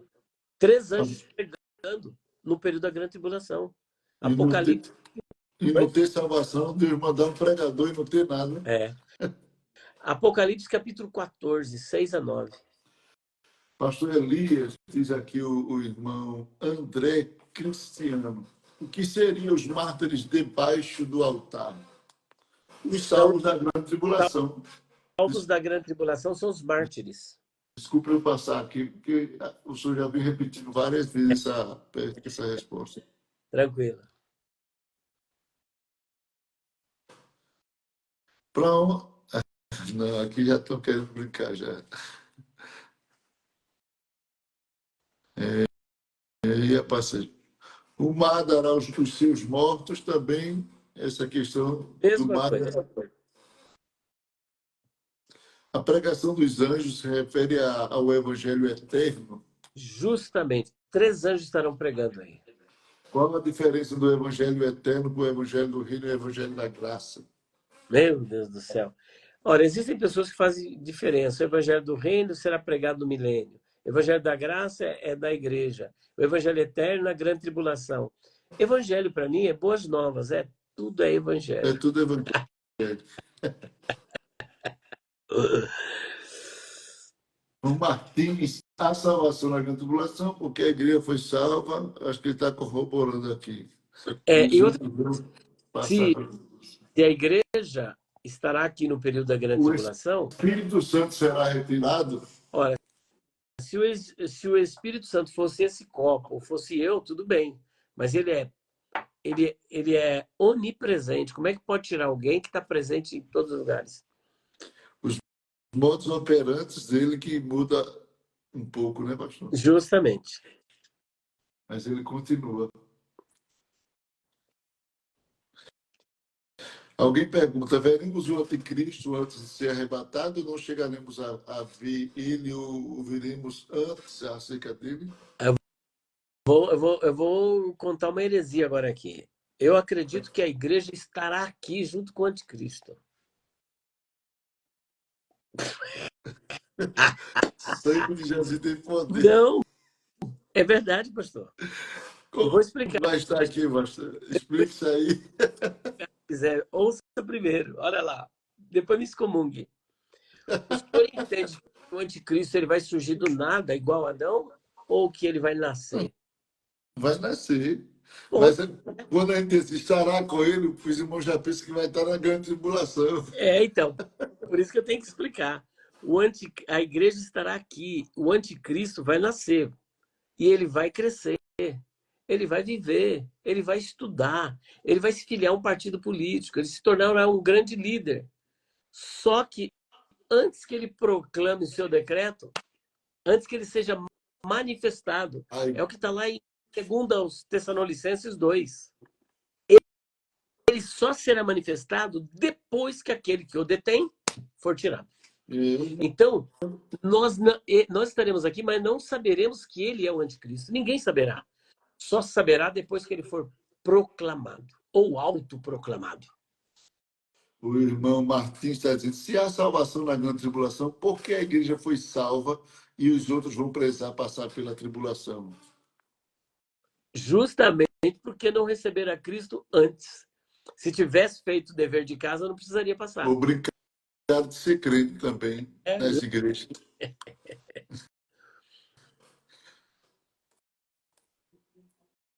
Para serem transformados depois, no final da tribulação, permaneçam escolhidos. Para aí. Todos seremos transformados no momento, no abrir e fechar de olhos. Como será possível que permaneçam escolhidos ou santos para serem transformados depois, no final da tribulação? Eles acham que o corpo dos mártires será glorificado como o corpo dos crentes, a igreja. Pois é. Esse privilégio é para os que forem arrebatados, né? Então, o arrebatamento é para a igreja, o arrebatamento. E depois para as 2 testemunhas, que é um privilégio, assim como Enoque e Elias foram arrebatados, as 2 testemunhas também serão arrebatadas. Tá? Agora, os mártires, infelizmente, ficaram para depois, porque vieram depois. Então, eles não terão os privilégios. Por exemplo, não participarão da ceia das bodas do Cordeiro. Os mártires vão aceitar Jesus depois do arrebatamento. Agora, significa que eles não eram crentes quando a igreja estava na terra. Agora, é bom deixar claro, os mártires da grande tribulação, não os mártires do 1º, 2º, 3º século. Sim. Porque até isso está se fazendo hoje, dizendo que os crentes do Antigo Testamento vão ressuscitar com os mártires da grande tribulação. E eu creio que eles ressuscitarão antes. Travou. Estou dizendo, está se dizendo hoje que os crentes, os santos do Antigo Testamento vão ressuscitar junto com os mártires da grande tribulação. Existe aí uma polêmica. No dispensacionalismo revisado, os santos do Antigo Testamento irão ressuscitar juntamente com os mártires da grande tribulação. Se eles irão ressuscitar, então nós devemos entender que todos ressuscitarão com corpos glorificados. Porque os do Antigo Testamento, sim, e os da grande tribulação... Ih, travou, né? Sim, repita, por favor. Se eles vão ressuscitar... juntos na grande tribulação, no final, junto com os mártires da grande tribulação, então eles todos irão ressuscitar com corpos glorificados. Ih, está travando de novo. Travou? Não, tá bom. Não, tá bom? Tô... Porque, veja bem, eu acredito que Abraão, Isaac e Jacó com corpos glorificados, sim ou não? Travou. Sim, que eles estarão nas bodas, na ceia, né? Na grande ceia. Então, se eu ver aí, olha, muitos virão do Oriente e do Ocidente e assentar-se-ão à mesa com Abraão, Isaac e Jacó no reino do céu. Então eles não vão ressuscitar após o arrebatamento, vão ressuscitar no arrebatamento. É o que eu defendo. Eu também vejo por essa linha. Porque olha o que diz 1 Coríntios 15, 23. Cada um por sua ordem. Cristo as primícias, depois os que são de Cristo na sua vida. Fica a pergunta. Abraão, Isaac e Jacó pertencia a Cristo? Sim. Então, é na vinda dele. Aqui tem a pergunta. Quando Jesus diz sobre a volta de Jesus, não é? Ele está falando da vinda contra Gog e Magog. Eu acho que como Desculpe, ficou mal formulada a pergunta aqui. O milênio é literal? André Cristiano pergunta. O milênio é literal. 1000 anos. É diferente dos amilenistas que acreditam que o milênio ele é simbólico, é figurado. Para eles, o milênio começou quando Jesus ele começou a repreender os demônios, o governo de Cristo chegou, chegada a voz do reino de Deus, então começou ali e vai terminar no final da grande tribulação. Ou seja, é um milênio que pode durar 10.000 anos. A gente não sabe quando Cristo vem, né? Olha, o evangelista Arlan pergunta, eu acho que é uma pergunta de Lucas 16, 23 ao 25. Se não houver consciência, como será realizado o juízo? Eu acho que ele Então, deve... essa pergunta é boa para ele fazer para quem não acredita. Eu acredito que tem consciência. Essa para mim, essa daí é para o Adventista, para o time de Jeová. Eu acho que ele deve estar respondendo alguém aqui. É.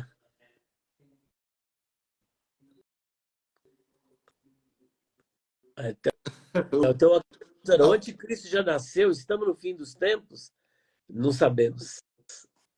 Alguém está perguntando, É? alguém tá perguntando aqui se vai ter disciplina no milênio. Eu não sei se é disciplina correção ou disciplina de igreja. Eu não sei o que diz que ele... Haverá disciplina, sim. Aqueles que não forem adorar o Senhor dos Exércitos, não cairá sobre ele a chuva. Detalhe, né, pastor, acerca disso aí, que os nossos irmãos pós acreditam que o milênio é um prêmio para os ímpios, né? Pois é. É complicado, né? Apesar que não são todos que acreditam assim, né? Porque tem, por exemplo, os amilenistas. Para o amilenismo, eles são pós-tribulacionistas. Eles não acreditam nem que haverá um milênio, que o milênio já está acontecendo. Então, o ímpio e justo já está gozando do milênio. Está todo mundo junto aqui no milênio. O milênio já está sendo para o pecador, tá entendendo? Agostinho é o culpado disso, né? Porque o amilenismo ele começa a partir de Mas Agostinho. esse milênio está ruim demais. Oi? Esse milênio está ruim demais. Se perguntar ao povo da Venezuela, vai dizer que está muito ruim o milênio lá. Rapaz, a coisa ali está feia, só Deus para ter misericórdia. O pior está lá no Oriente Médio, né? É verdade. Pastor Rafael Pereira está aqui conosco. Pastor Rafael esteve passando momentos difíceis Olha aí. agora há pouco, de enfermidade, mas graças a Deus, a igreja no Brasil orou pelo pastor Rafael. É uma honra tê-lo aqui conosco. Haverá salvação para os não eleitos, eles que serão as nações na era milenar. Aqui, esse deve ser pós, né? Pela pergunta. Estão dizendo Haverá aqui, salvação, depois da haverá, grande. Claro que não.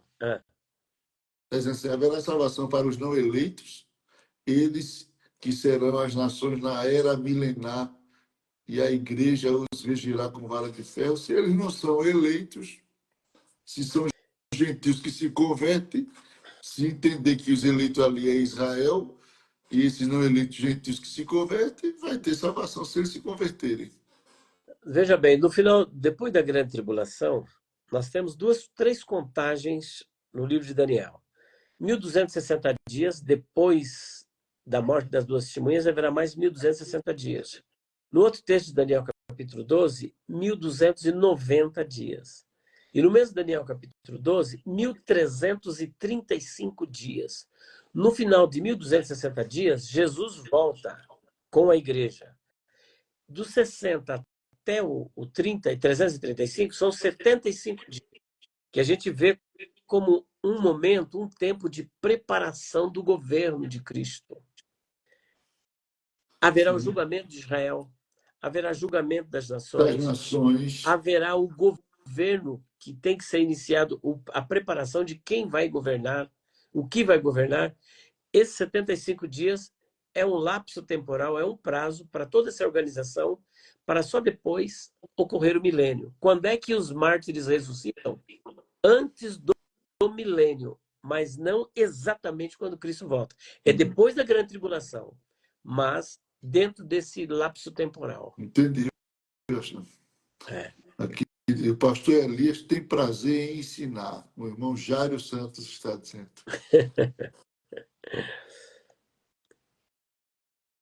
O corpo, Bom, o corpo de quem morre sem Cristo também passará por alguma transformação após a ressurreição? o corpo de quem morre sem Cristo só será ressuscitado depois do milênio. De- Sim, sim, sim. Mas depois do eu penso que eles erraram aqui na cronologia, mas eles querem saber se vai haver alguma mudança no corpo de pessoas não crentes quando ressuscitarem lá para o juízo eterno.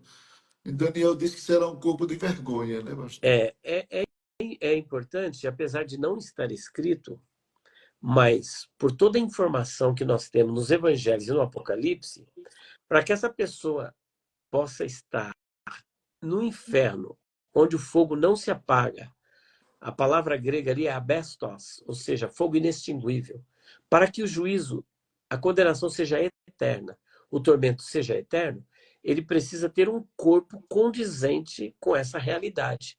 Logo, eu creio que o Senhor preparará um corpo a fim de que eles possam ser purificados eternamente.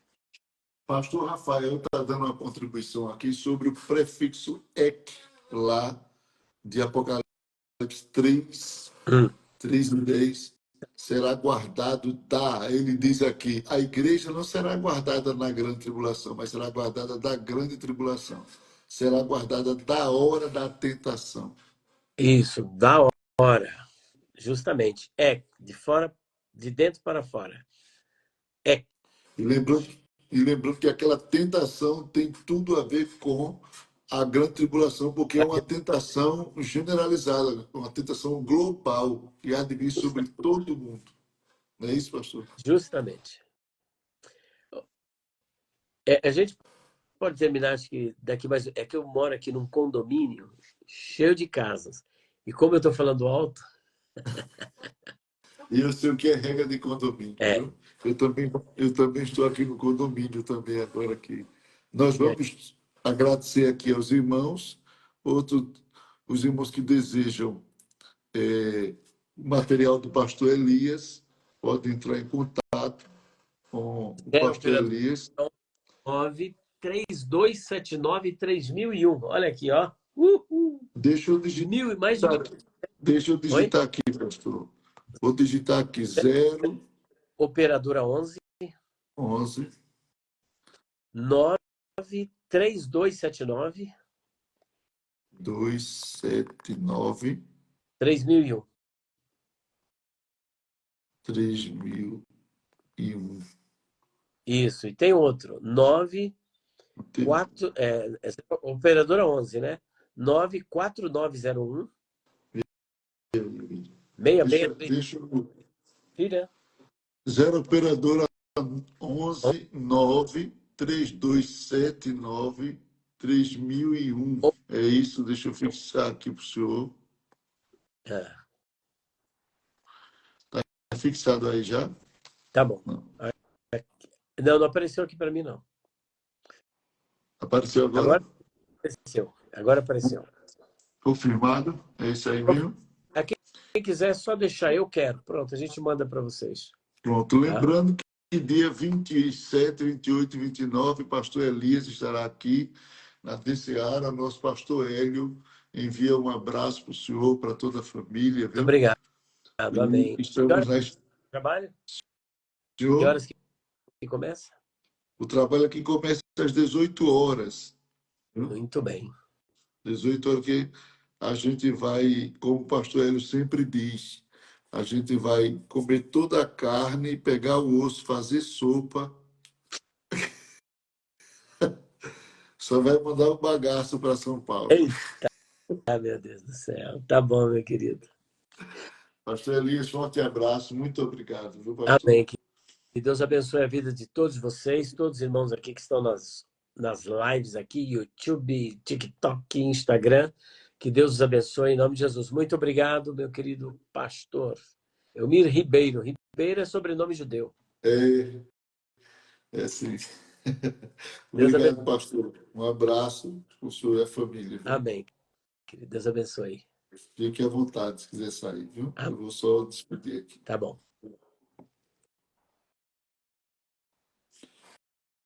Bem, meus irmãos, estivemos aí com o pastor Elias Soares, homem de Deus, que estará conosco aqui na DCARA com o pastor Hélio, no dia 27, 28 e 29 desse mês de agosto. Vai ser tremendo. 3 dias de escatologia bíblica.